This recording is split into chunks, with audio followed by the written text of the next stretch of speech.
kwatabva kure ndarangarira paye pandakakuona baby zuva rimwe paye ndarangarira paye pandakakuona standwa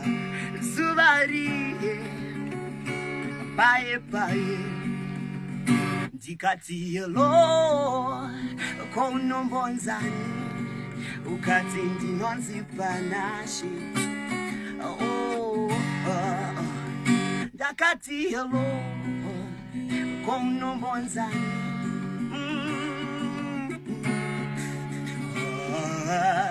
wakanyemwerera zvishoma wakadongorera zvishoma chinyaririra tarisa pasi ndafunga kare